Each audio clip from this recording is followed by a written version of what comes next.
name is Andrea Nicole, and this is my sickle cell story. So, up first, what is sickle cell? Well, sickle cell is a blood disorder that is inherited, so meaning you can only be born with it. And instead of our blood cells looking like lovely donuts, they look like a sickle, a crescent moon, or a banana. And they are hard and sticky, and they get stuck in veins, which blocks blood flow and causes pain. It also can cause heart attacks and strokes. It predominantly affects Black people. It can be treated through cancer medication called hydroxyurea. Also, there's blood transfusions. There are two different types of blood transfusions. The first transfusion is a regular transfusion. You come in, stick an IV up, and you get blood.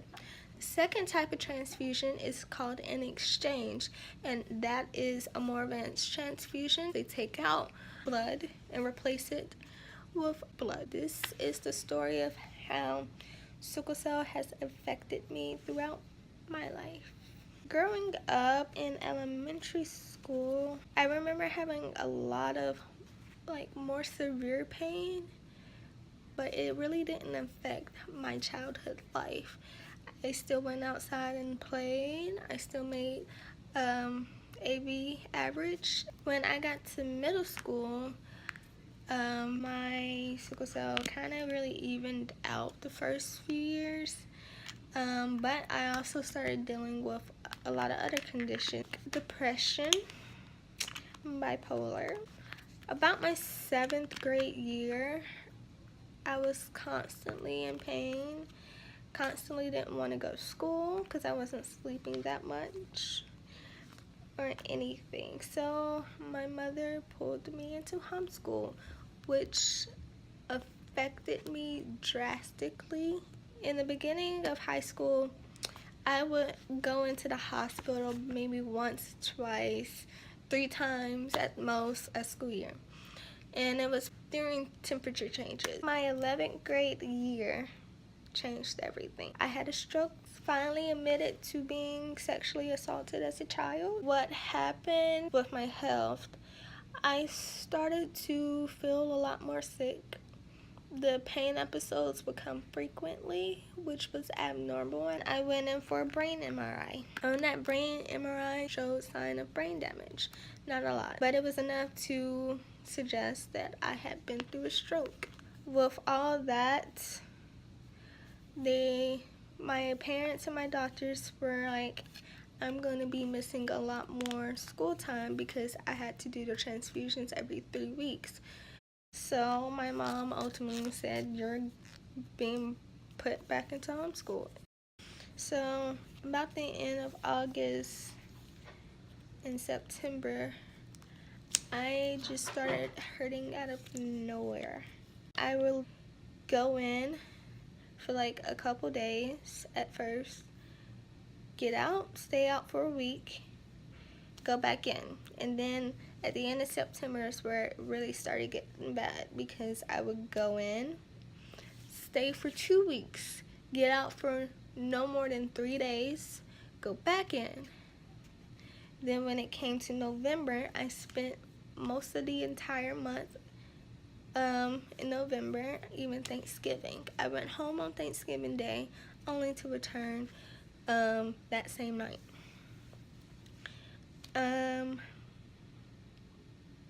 What else happened? I spent the entire month of October in the hospital.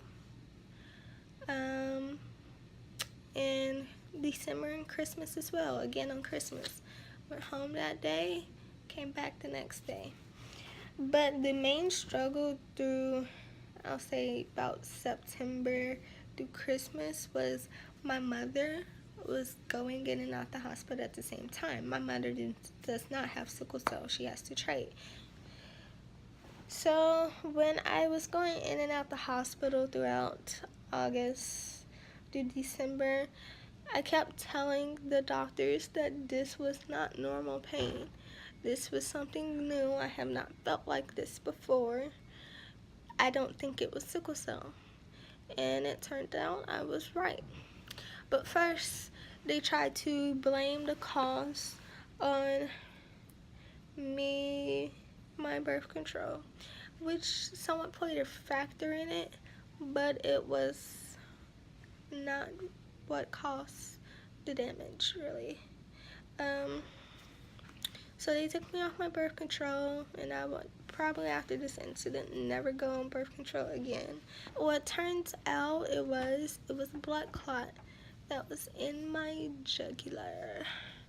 And the blood clot started because I had a port that is now gone. This was not no ordinary blood clot. I was in fear for my life because I could not walk. I couldn't move my limbs. And the pain was just excruciating, especially for me to go home only for a short number of days, only to come back. And when it came to December and January, I was basically moved in here. And not only was I going through the sickle cell pain, but I was going through my asthma pain as well. And I've always had asthma since I was a kid. I'm in the red zone for asthma. So one day in December, I would have these little asthma attacks flare up, and that would send me to the ER too. And what brought, if it wasn't sickle cell starting it, it would be the asthma. And then asthma would follow with pain, or the sickle cell would follow with asthma. It was just so much on top of one another. But in December, out of nowhere, I was just laying down to go to sleep, and it just hit me. Couldn't breathe. My chest felt like it was caving in, and it was stabbing me. All of a sudden, I started getting body pain everywhere. So I got rushed to the hospital, and on the way there, I remember trying not to cry because I'm not a crying person. And plus, I was with my dad. I don't cry in front of people. And I got to the hospital, I was screaming. It was bad. I was really uncontrollable. I stayed in the hospital until Christmas. That's what put me in the hospital in December.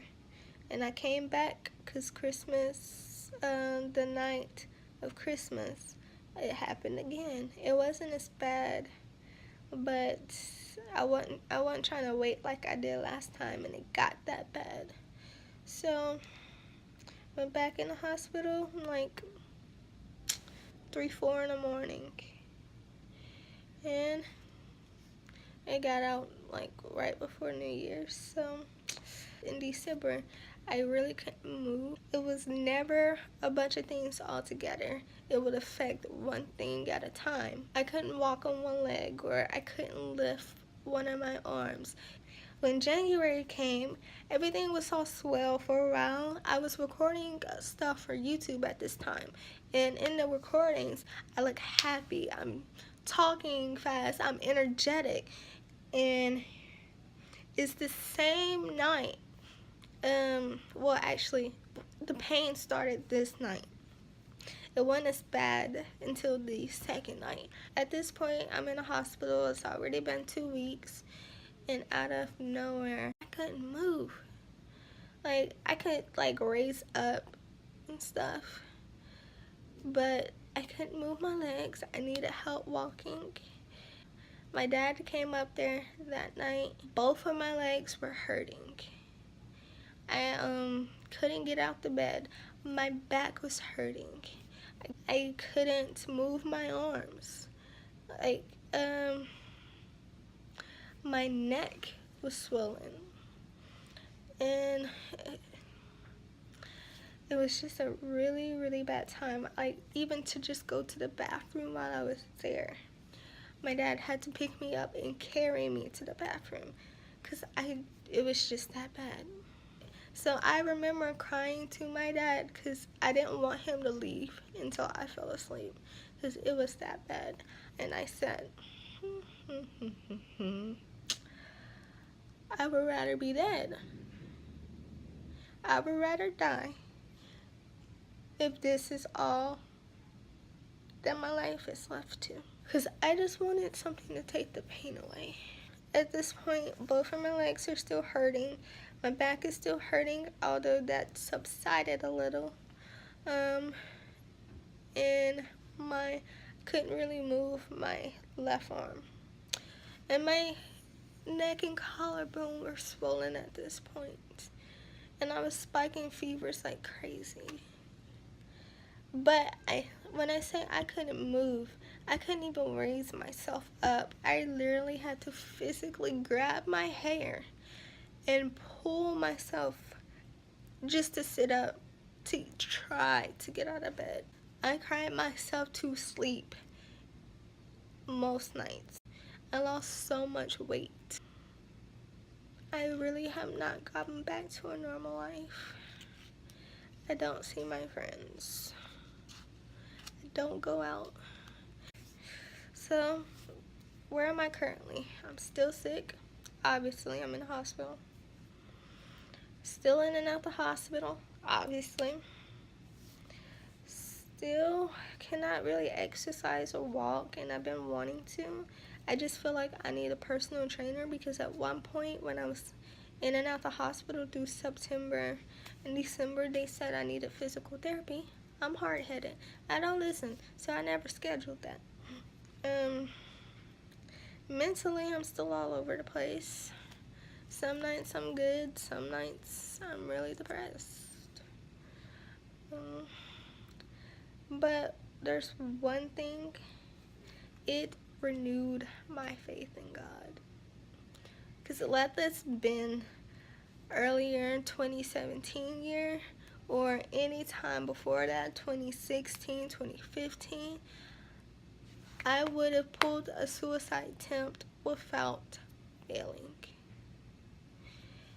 So, and the fact is, this was the first time. That's the reason why it messed me up so bad, mind-wise, because like I said, when I got out the suicide attempt earlier, it gave me a new outlook on life, and for the first time I was happy. I didn't want to die, but it was like my body was against me.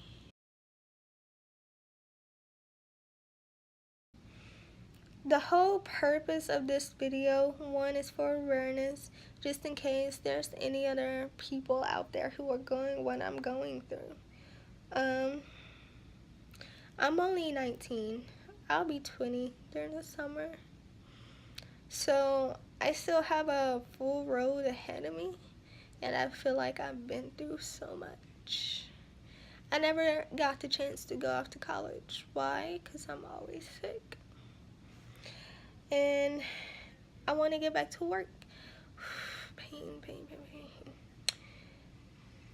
See, that's also a hard thing. Working is hard. I want to find my true self. I feel like I've always hidden really a part of me, or just gone where I was placed, done what I was told to do, because I never really saw much of life with my condition. I was just somewhat enjoying the moments, never really fully living. And after this, I really want to live. Because what I've been doing up to this point ain't living. I want to travel. That's always been a dream of mine, is to travel. I still love to act. I wanted to do modeling. And we'll see about that.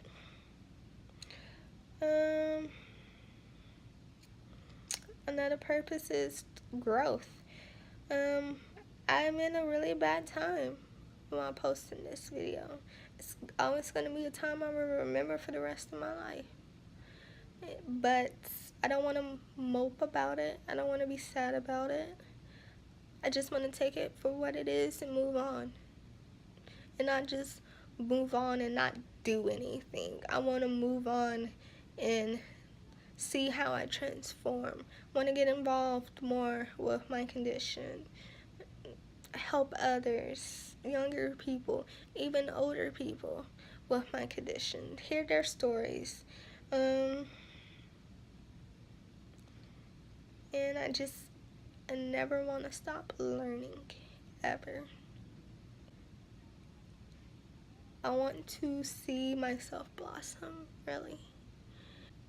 Like I said, this is for me to share my story, and it's a lot more to my story.